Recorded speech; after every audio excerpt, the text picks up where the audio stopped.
नमस्कार मंडळी, स्वागत आहे तुमचं यूट्यूब चॅनेलवर, ज्याचं नाव आहे आपली मराठी परंपरा. चॅनेलवर जर नवीन असाल तर चॅनेलला लाईक करा, शेअर करा, सबस्क्राईब करायला विसरू नका. आज आपण पाहणार आहोत लग्नानंतर होईलच प्रेम. चला तर मग सुरुवात करूया व्हिडिओला.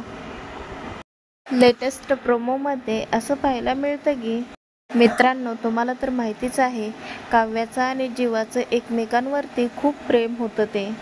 आणि इकडे पार्थ आणि नंदिनीचं लग्न देखील ठरलेलं होतं.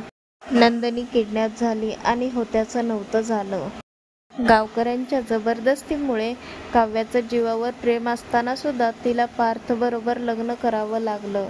काव्या शेवटपर्यंत जीवाची वाट पाहत राहिली. जीवा काय आलाच नाही. पार्थने जेव्हा काव्याच्या गळ्यात मंगळसूत्र घातलं तेव्हा जीवा आणि नंदिनी एकत्र आले आणि हे बघून त्यांना धक्का बसला.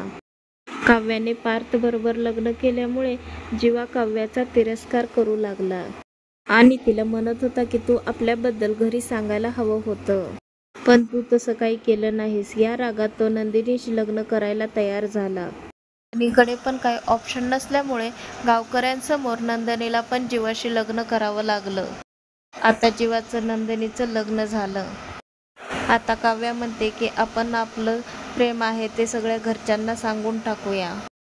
जीवा मात्र नंदिनीसोबत नंदिनीचं लग्न एक्सेप्ट करून तो तिला बरं वाटावं म्हणून तिला डेटिंगला घेऊन जातो. आता पुढचा भाग खूपच इंटरेस्टिंग ठरणार आहे. अशाच नवनवीन व्हिडिओ बघण्यासाठी आपल्या चॅनलला सबस्क्राईब करा आणि व्हिडिओ आवडला असेल तर लाईक आणि शेअर करायला विसरू नका.